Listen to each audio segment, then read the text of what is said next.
Hey everyone, here is everything that I crocheted in 2022 plus some other things that I don't have anymore. So I've gone through all of my YouTube, Instagram, everything accounts, try to remember everything, but I'm so sure that I've forgotten things, but hey, this is what I remember from 2022. So the first thing that I made, which was the first video that I published in 2022, was this daisy top vest crop thing that I got lazy and didn't tuck in all my ends, but is lower on one side and higher on the other side. And I have worn this one a couple of times. It's not my most worn piece, but I do think it's really cute in the summer, and it also matches a skirt that I made very early on as well, which I think is really cute together. The next thing that I made in 2022 is this cape, which I don't have with me anymore because that was actually a present for my mum. She requested a cape and she wanted it in purple, and this is what I came up with.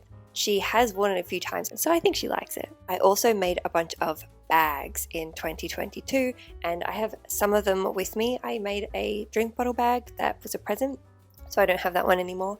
But I also made this Blue Jays bag, and I made it while I was in Canada. This is the Toronto Blue Jays logo because my partner is from Canada.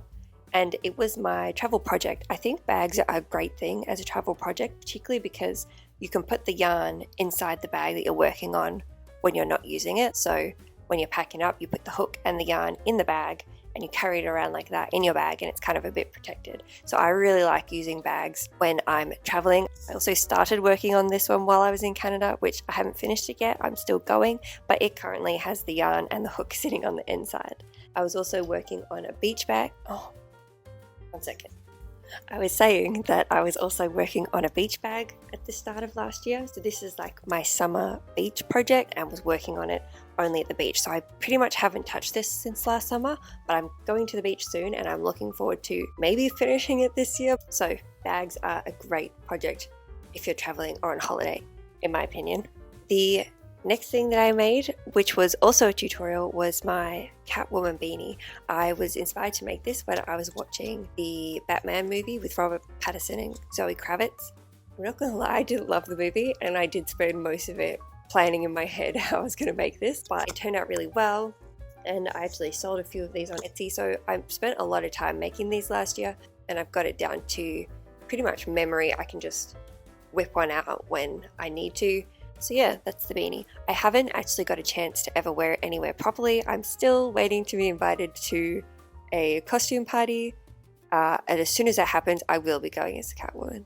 So the next thing that I made, also a tutorial, was this rainbow vest that was inspired by the one from Victoria Beckham. I don't think that I quite got the stitches that they use right. I think that it looks the same, but it's quite thick. So if you're looking for something really sturdy and thick that's not going to move around, like this is great, but I would say I don't wear it the most. I have worn it a couple of times, but yeah, if you don't mind it being thick, then you might enjoy it, but just be aware that it's a little bit like on the stiff side. I don't know if that gives you any indication at all. Another thing that I spent quite a bit of time doing last year was making beanies. Beanies are a great present for people because they're so quick and easy, and there's so many different designs out there for beanies that you could make a different design for every single person that you know if you want to. So nobody would have the same beanie, and I think it's kind of fun giving somebody something that everybody else doesn't have. So I played around with a lot of patterns. I don't have them anymore. Beanies are a great gift, so I would highly recommend. I often make them for gifts. The next thing that I made was the yellowy mustardy cardigan, and I actually made this for my best friend. I did see her wearing it she put up an Instagram story of her wearing it one time, so I know she's worn it at least once, and it was really hard not to just make another one in another color for me, but I did make myself a different jumper, which is coming up later anyway. The next thing I made was this singlet top, also a tutorial. I have worn this one a bunch. It's great like to go under things as a layering piece, as well as just really hot days. It's nice and breezy and cool and stretchy, comfortable. I normally wear higher neck things, so I would really like to make this year, 2023, make a singlet top that's higher necked, because that's just generally what I reach for, but I do wear this one a fair bit. Getting back into more chronological order, I made this blanket on the airplane, and it was honestly the most enjoyable plane ride that I've ever had, because I had something to do, and it was getting to the end of the flight, and there was like 2 hours left in the flight, and I was worried that I wasn't going to finish the blanket, and I found myself hoping time would go slower. I wanted the airplane ride to last longer, which is wild because I hate sitting in those chairs. I find them so uncomfortable, just like everybody else, I'm sure. But it was a 14-hour flight, and I managed to make this whole entire blanket. If you have the means to bring hooks and yarn on a flight with you, highly recommend. It makes plane rides so much more enjoyable. I've been doing it ever since then with like the bags and stuff that I was talking about. I was also working on them on subsequent aeroplane rides. Highly recommend. While I was also on this trip, I put the name of the baby that the baby blanket was for and made a little hat for them, which was really cute. And I also made a bunch of Australian animal toys. I don't have them anymore. These are pictures of the ones that I made, and here's another little one that's a little bit different that I was kind of playing around with. I haven't fully finished it yet. I will link where these patterns are from. I got them from Etsy, but they're so cute. I really want to make it again for myself, but they're all so cute. So if you're interested in those, I will link them below. The next thing that I made was the 70s vest, and this is one of the pieces that I wear the most. Probably the equal most. I love it. It is great for summer because it's so nice and bright and colourful. It's not too hot. You can wear it over a long sleeve top. You can wear it over a short sleeve top. You can wear it with nothing underneath. You could make it all in one colour. I think somebody commented on the video that they wanted to make it all in one colour.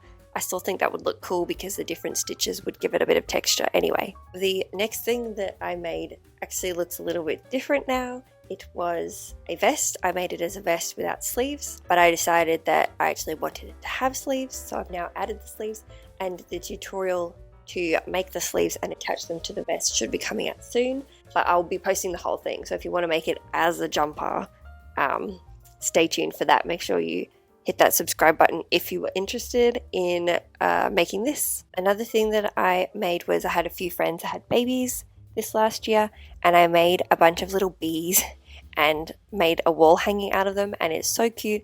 It didn't take that long because the bees weren't that big, but I think stuff like this is really cute for babies.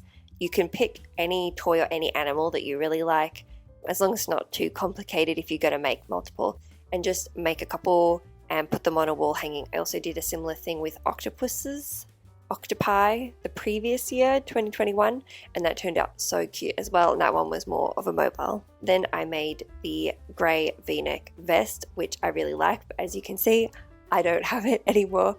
I actually gifted that one to my sister. She really liked this vest, this one that I'm wearing, but she wanted it to all be one colour and a little bit longer, and I thought that was a great idea because I didn't have a pattern for a top that went all the way across with a v-neck like that, so I made that one for her birthday, and she has it, so I don't have it anymore, which makes me want to make my own, and I might, we'll see. Then the next thing that I made was this striped vest. It didn't actually go to plan. I was originally going to make it with like checkerboard with flowers, and I tried it and it just didn't look the way I wanted it to look, but I do have an idea for the future to make one with a similar idea to what I had, but a bit modified, so it should work better. So when that didn't really work out, I decided to do something different, and I love stripes. I've actually worn this a few times. Even though it's one of my more recent things that I've made, I have worn it quite a bit, considering that I only finished it at the end of November. So the last things that I made this year were my Christmas ornaments, and I had so much fun making these. I realized I didn't bring them up here. I'll go and get them. I've got quite a few. I think I made 13 in the end because I did like the 12 days of Christmas, and one of the days I made 2 because the one that I picked didn't take me very long and I wanted to make another one. I've had these for a bit over a month now, and I think I gotta say my favorite is still the elf. It's just so cute. The only one that I don't have anymore is Rudolph, or the reindeer. I gave that to my friend's baby. I'm definitely going to have to make another one to replace it because I want to have all of these on my tree next year. I will link the book that I got for these patterns. I bought it as an ebook, so you can just download it if you're wanting to make some of these as well. So that's everything that I made in 2022. Please let me know in the comments what you made in 2022, or if you're only just starting, what you plan to make in 2023. I really love seeing or hearing about all the things that you're making. So please feel free to tag me on Instagram if you want me to see something that you've made, or you can leave it in the comments down below. Thanks so much for watching. Hopefully you got some ideas out of this, and make sure you hit that subscribe button if you're interested in seeing any of my other tutorials or videos.